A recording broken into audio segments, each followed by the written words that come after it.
Hai saudara-saudara dan bapak-bapak, dengarkanlah apa yang hendak kukatakan kepadamu sebagai pembelaan diri. Ketika orang banyak itu mendengar ia berbicara dalam bahasa Ibrani, makin tenanglah mereka. Ia berkata, "Aku adalah orang Yahudi, lahir di Tarsus, di tanah Kilikia, tetapi dibesarkan di kota ini. Dididik dengan teliti di bawah pimpinan Gamaliel dalam hukum nenek moyang kita, sehingga aku menjadi seorang yang giat bekerja bagi Allah, sama seperti kamu semua pada waktu ini. Dan aku telah menganiaya pengikut-pengikut jalan Tuhan sampai mereka mati. Laki-laki dan perempuan kutangkap dan kuserahkan ke dalam penjara. Tentang hal itu, baik imam besar maupun majelis tua-tua dapat memberi kesaksian. Dari mereka, aku telah membawa surat-surat untuk saudara-saudara di Damsyik, dan aku telah pergi ke sana untuk menangkap penganut-penganut jalan Tuhan yang terdapat juga di situ, dan membawa mereka ke Yerusalem untuk dihukum.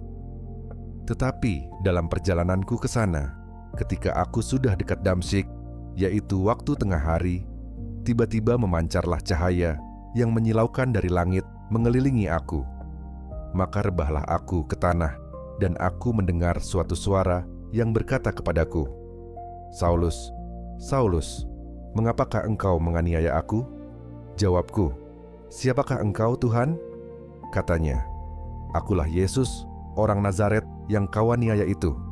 Dan mereka yang menyertai aku memang melihat cahaya itu, tetapi suara Dia yang berkata kepadaku tidak mereka dengar. Maka kataku, 'Tuhan, apakah yang harus kuperbuat?' Kata Tuhan kepadaku, 'Bangkitlah dan pergilah ke Damsyik. Di sana akan diberitahukan kepadamu segala sesuatu yang ditugaskan kepadamu.' Dan karena aku tidak dapat melihat oleh karena cahaya yang menyilaukan mata itu, maka kawan-kawan seperjalananku memegang tanganku dan menuntun aku ke Damsyik. Di situ ada seorang bernama Ananias, seorang saleh yang menurut hukum Taurat dan terkenal baik di antara semua orang Yahudi yang ada di situ.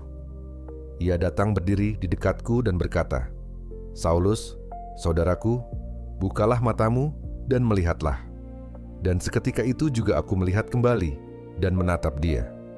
Lalu katanya, 'Allah nenek moyang kita telah menetapkan engkau untuk mengetahui kehendak-Nya, untuk melihat yang benar, dan untuk mendengar suara yang keluar dari mulut-Nya. Sebab engkau harus menjadi saksinya terhadap semua orang tentang apa yang kau lihat dan yang kau dengar. Dan sekarang, mengapa engkau masih ragu-ragu?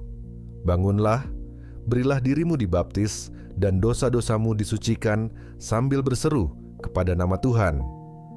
Sesudah aku kembali di Yerusalem dan ketika aku sedang berdoa di dalam bait Allah, rohku diliputi oleh kuasa ilahi. Aku melihat Dia yang berkata kepadaku, 'Lekaslah, segeralah tinggalkan Yerusalem, sebab mereka tidak akan menerima kesaksianmu tentang aku.' Jawabku, 'Tuhan, mereka tahu bahwa akulah yang pergi dari rumah ibadat yang satu ke rumah ibadat yang lain, dan yang memasukkan mereka yang percaya kepadamu ke dalam penjara dan menyesah mereka. Dan ketika darah Stefanus, saksimu itu, ditumpahkan, aku ada di situ dan menyetujui perbuatan itu, dan aku menjaga pakaian mereka yang membunuhnya.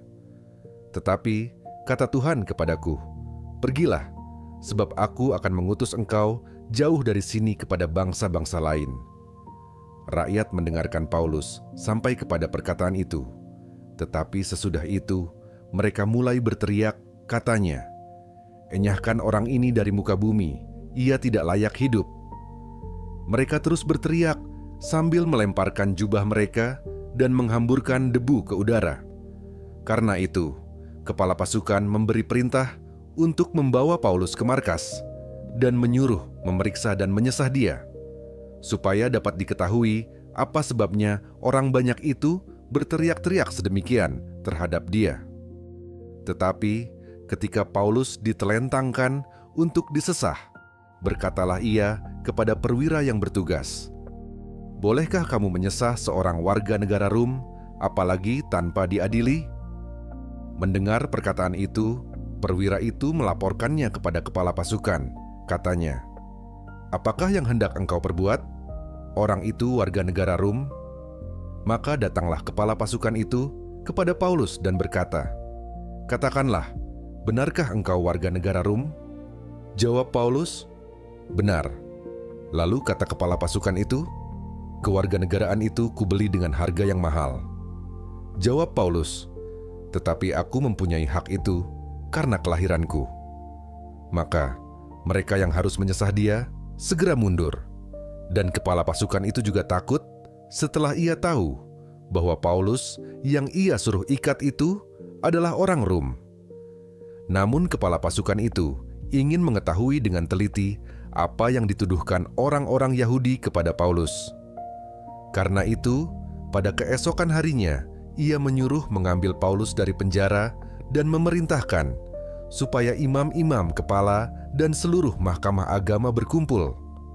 Lalu ia membawa Paulus dari markas dan menghadapkannya kepada mereka.